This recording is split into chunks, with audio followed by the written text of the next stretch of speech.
How are you, hon? Good morning, Boulevard. Please stand for the Pledge of Allegiance.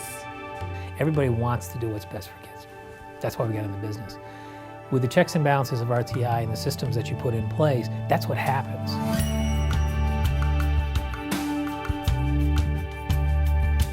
I used to be a school psychologist.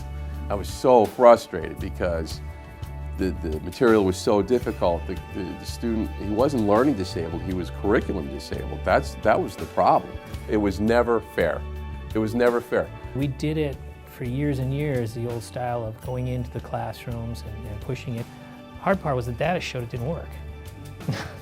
And that was tough.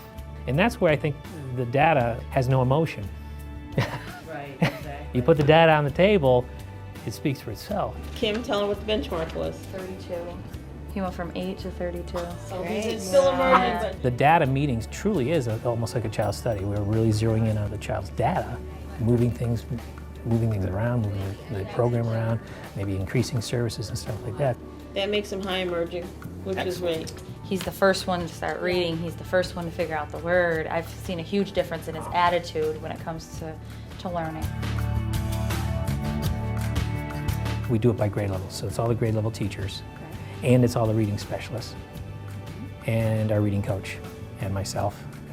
Our special ed people sit in on a lot of our AIS meetings too, depending on which grade level and who are servicing those kids. I thought to myself, here's my principals, two principals, sitting there talking about a child's R-controlled vowels, which I always thought were important as a teacher of children with learning disabilities, but I really had never heard a whole group of people talking about how to best work on those skills with a child. So it was really efficient for us as teachers because we could have conversations amongst each other as to, where do you think the child is breaking down? What services does the child need? It was really fun to be a part of that team and realize that these children are probably not going to be labeled as a child with a learning disability. This child is going to have the intervention they need right here from the regular class.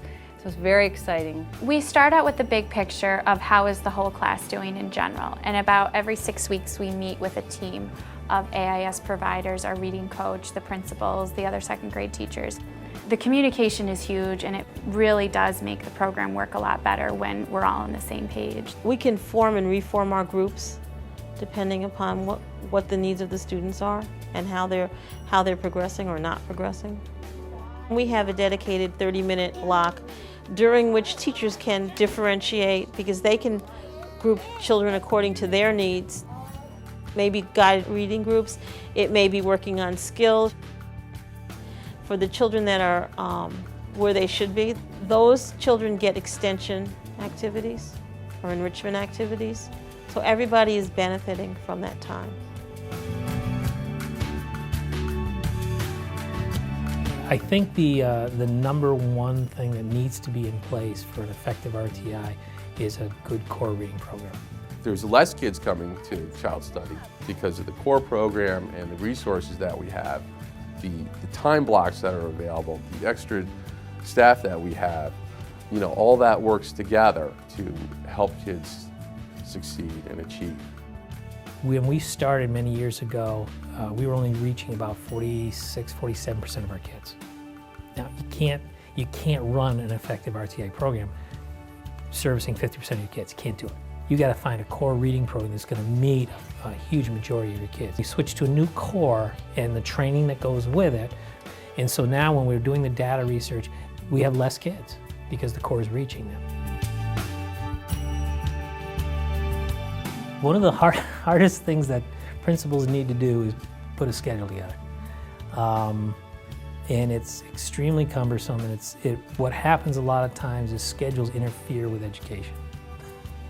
And that's not right. The schedule should be built around kids and what their needs are. We schedule everything now. We schedule reading blocks. We schedule intervention. We schedule math blocks. We schedule everything in the elementary. And what that does is it really helps us come up with slots of times to be more flexible with. If everyone is doing their reading block from 9 to 11, we know that. Everybody in the building knows those times are sacred.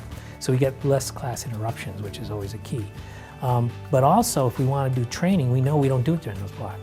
We're going to do training at a different time. We probably have 2 to 2.5 hours at every grade level for reading. We start off our day with a whole group instruction. Everybody is doing the same thing.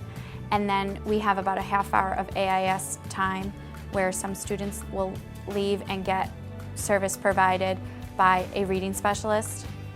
And then for an hour, we have reading stations, which are small group instruction. So if we can combine them, we can work on those skills better. They're getting those additional 30 minutes of really intense instruction. When we have our station or our small group time, I do have a teacher's assistant with me that really does help make it run smoothly. We're seeing that the state score is moving up, and when we're looking at benchmark data from first, second, and third benchmark, oh my Lord, they're flying, they're skyrocketing. That's great because those are all the sub skills they need to be able to read later on. We've gotten smarter on how to teach kids, studying data, studying kids, and then moving forward and helping them out. We had to fix that sentence and make it a good sentence. Isn't that exciting? There's going to be kids that are struggling readers, but they're not special ed. We're giving them support, and we're hopefully going to get them more independent on using these support systems, so when they get into the higher grades, they'll be able to use those support systems in order to achieve at the level that they need to achieve. Kim is just, I'm really impressed with her. Kids have ownership of their own data. They know where they stand, they know where they need to be, and they're very proud of, look, I'm almost there. These are beautiful. She's been working very hard. We're very proud of her. She was very proud, so she had to come find Mr. Comp and Mr. Crawford so we can give it back to Miss Koopas. It's great, huh? Those are great job, great. sweetheart. So you've been Good following your numbers all along here. Typically, it takes 3 to 5 years to get this thing going, get the universal screening going, get the progress moving going, analyze what you have right now, and then move forward from there. All right, this is where we started. Wow. Okay, this is where we are. Why do RTI? Because it works. It truly does. It captures those kids that otherwise may have been going into special ed that don't need to be there.